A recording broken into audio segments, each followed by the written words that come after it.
just loaded up a game, rushed through the tutorial, and are ready to start learning your first main character. You look at the character select screen, stunned by the overwhelming options available to you. The age-old question suddenly pops into your head. What character should I pick? Sometimes you find the right character right from the beginning. However, not everyone is so lucky. So today, we're going to dive right into the rabbit hole and discover how you can pick up a new character. As always, we want to answer some questions. First off, is the character strong? We want to know which tier the character falls into so we can ensure we have the best chance of winning with that character. Secondly, what kind of playstyle do you personally enjoy? Are you interested in a rushdown character who doesn't give their opponent a chance to breathe? Or are you more interested in a zoner who focuses on long range moves to keep your opponent out and slowly chip away at them?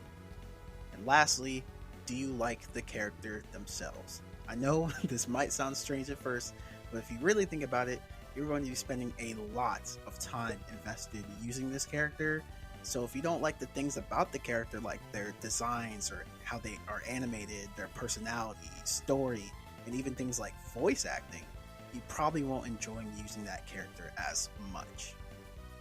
Is the character strong?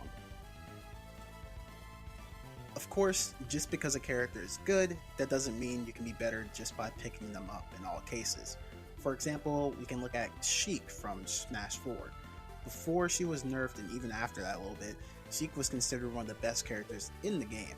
However, not everyone can pick up Sheik that easy and get wins. She was actually fairly difficult to use, and players had to spend tons of time learning and optimizing her techniques to show out her true potential. However, the opposite is also true.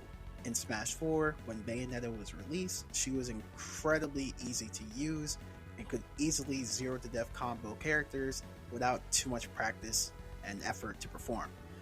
In a case like this, you can say picking up a strong character will greatly increase your chances of winning, but it all kind of depends on factors like ease of use or your willingness to grind the character out.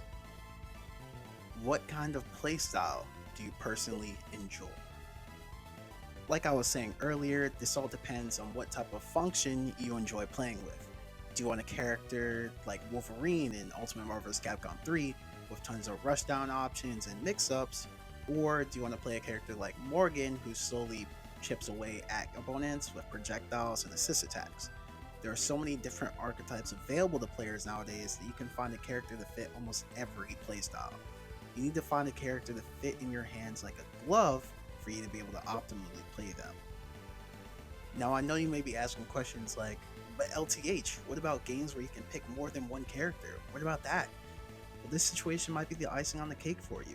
At some point, you will find yourself annoyed with certain matchups with your main character.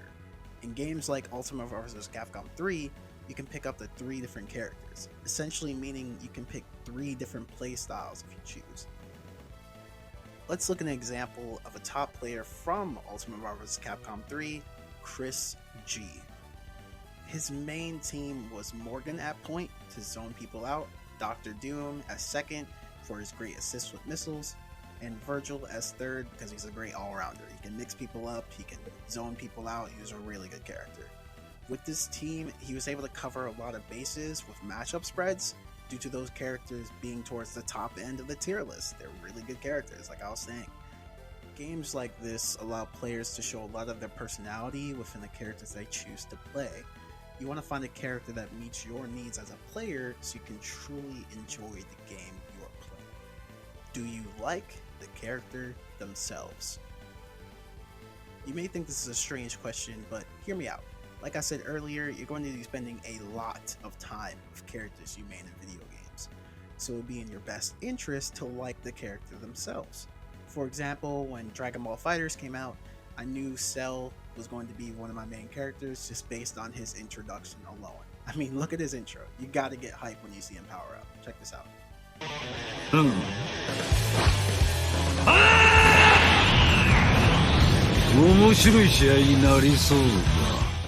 The little things like these draw people to characters, and in some ways, the characters become personas for the player themselves. Just like in an RPG game, you start to level up with your main character as you learn difficult techniques and combos and match up specific options with them. The character becomes a part of who you are and how you play, so if you do not like the character at all and decide to play them, you might not find it as rewarding. At the end of the day, you have to take all of these things into consideration when deciding what kind of character you want to pick. Even players at the top of their competitive scenes don't always pick who they think is the best character. It's okay to play a character you think are weaker if they mesh more with your playstyle and personality. After grinding it out with a character, they start to become a part of you as a player. You need to think about the type of player you are and which characters you believe you can still win with while having a good time doing it. And that is it for the video. What type of characters do you like to play? Are you a rush down maniac, a patient grappler, or a zone out monster? Let me know what you think in the comment section below. And if you like this video, don't forget to subscribe for more content like this. Thank you for watching. Peace.